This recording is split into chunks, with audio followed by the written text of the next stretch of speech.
Commissioner, congratulations on the start of another season. Well done. Yes, I mean, I think share isn't the right way to look at it because there's so much more revenue in the NBA. I think you should look at it in absolute numbers in terms of what they're making, and they are going to get a big increase in this cycle of collective bargaining, and they deserve it.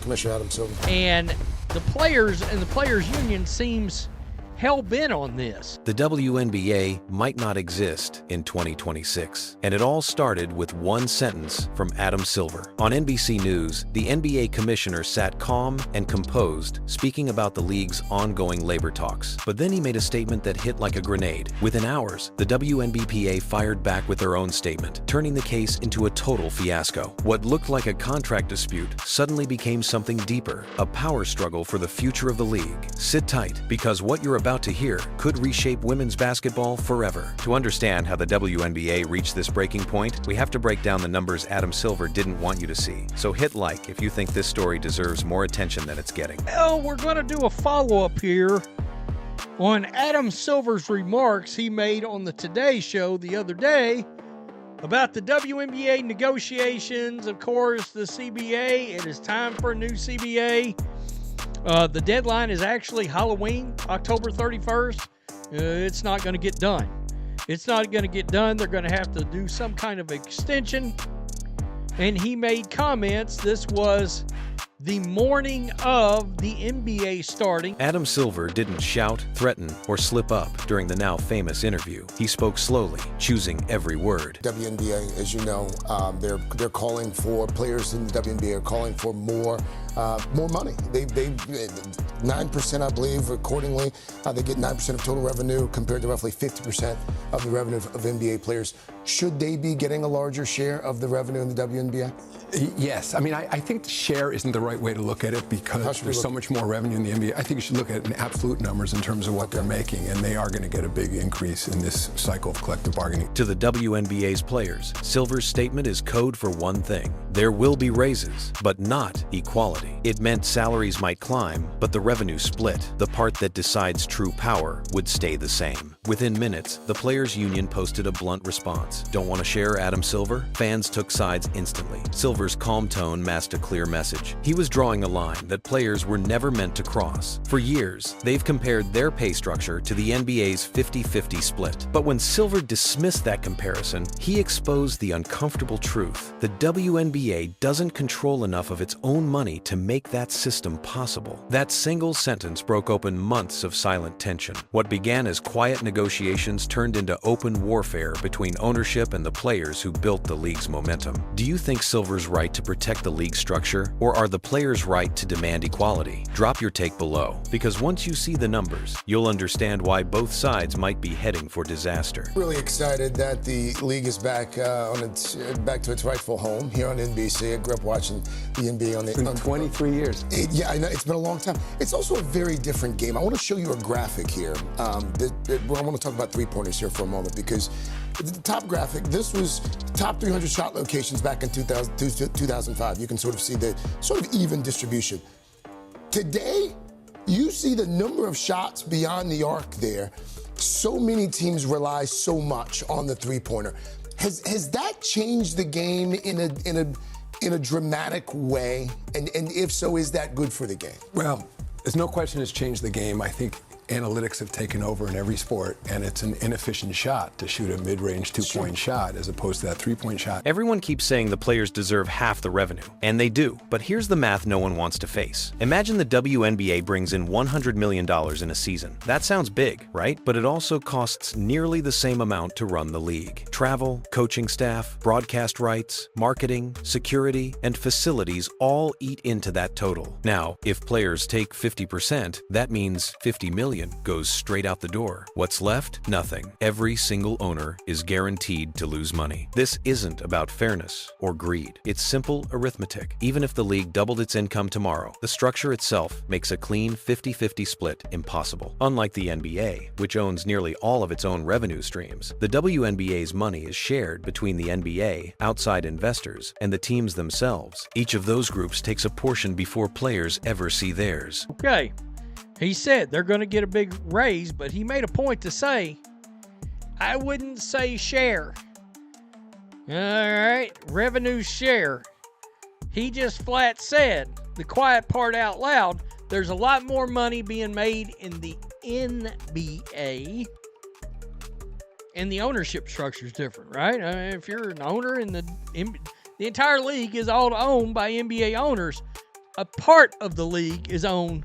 The WNBA is owned by NBA owners. The WNBA was never built as a fully independent business. It's a joint operation with complex financial agreements that limit how much can actually be negotiated. When Adam Silver said, "Don't look at share," he wasn't being dismissive, he was being realistic. Would take a job that loses money every time you pay your employees? Because that's the situation the owners are in right now. But that's not even the darkest part, because some people might actually benefit if the WNBA disappears. You know, we've talked a lot about it at the league. I think once we got into the playoffs last year, nobody said they were missing the mid-range two-point shot and the three-point shot as a higher level of difficulty. It's something we continue to look at. I mean, games evolve over time. I mean, just think about from the game last time we were on NBC, big men could never shoot the way they can now. Look at a player like Victor Wembanyama. Like any big man in the league has to be able to shoot. So we'll see. Interestingly enough, you mentioned before that the John Tesh music, and we saw John and his wife Connie are here, thrilled to have them back.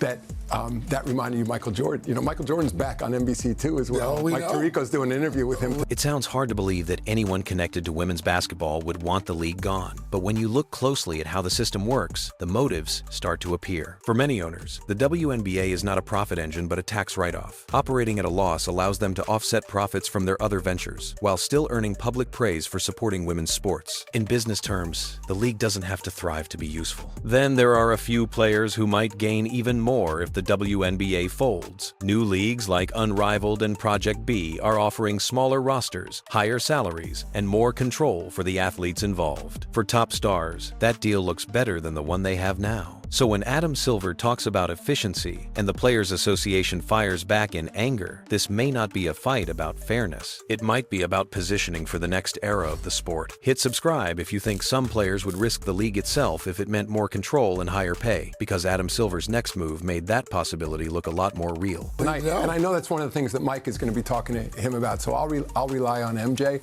on that. But we look at it, you know, the fact is, earlier in the season last year, there was a lot of chatter around it, but as I said, then when we got into the playoffs, people were hardly talking about it. So I think people love the modern NBA. Let's talk about the All-Star game as well, because you acknowledge that what we tried last year, maybe a swing and a miss. Yeah. What are we going to see this year in terms of the All-Star game? Because the scuttlebutt is it's going to resemble the Ryder Cup. Well, so first of all, we're going to see the All-Star game back on NBC, so we're thrilled with that. And I think, yes, we're going to look at a Ryder Cup type format, and we're going to be right in the middle of the Winter Olympics, which of course will also be on NBC. When Adam Silver said players should focus on absolute numbers, he was signaling his real plan. Instead of changing the revenue split, he promised to raise salaries across the board. The league's maximum salary could rise from $200,000 to around $850,000, and the minimum might increase to $300,000. On paper, it sounds generous. In practice, it lets the league look progressive without touching the one number that really matters, the share of total revenue. This was the season it made sense to have U.S. first international competition. So we're playing around a little bit with the precise format. You know, we roughly a third of our league is international, so we have to figure out a way to make it fair to the All-Stars that if 1/3 of the team is international, we want to make sure that U.S. All-Stars get a fair shot. But essentially the competition will be U.S. first international. I think the guys will get up for that. But you mentioned the international players. I want to show you one more graphic here before I let you go. Silver's strategy is simple. Cut costs, find efficiency, and keep the current ownership structure untouched. He's not expanding the pie. He's slicing it differently. That means more pay for players, but no long-term change to how the money flows. And here's the question fans are asking. Was this why last season's officiating and logistics seemed stripped down? Were subtle budget cuts already being made to make room for these salary increases? It's a calculated move. Control the headlines, calm the public, and keep investors happy. Would you take a bigger paycheck today or fight for a bigger slice tomorrow? Type raise if you'd take the money, or share if you'd stand your ground. Because while Silver talks efficiency, the players are planning rebellion. There was a lot of chatter around it, but as I said, then when we got into the playoffs, people were hardly talking about it. So I think people love the modern NBA. Let's talk about the All-Star game as well, because you acknowledge that what we tried last year, maybe a swing and a miss. Yeah. What are we going to see this year in terms of the All-Star game? Because the scuttlebutt is it's going to resemble the Ryder Cup. Well, so first of all, we're going to see the All-Star Game back on NBC, so we're thrilled with that. And I think, yes, we're going to look at a Ryder Cup type format, and we're going to be right in the middle of the Winter Olympics, which of course will also be on NBC. So we thought this was the season it made sense to have U.S. first international competition. So we're playing around a little bit with the precise format. We roughly a third of our league is international, so we have to figure out a way to make it fair to the All-Stars that if 1/3 of the team is international, we want to make sure that U.S. All-Stars get a fair shot. But essentially the competition will be U.S. first international. I think the guys will get up for that. But you mentioned the international players. I want to show you one more graphic here before I let you go.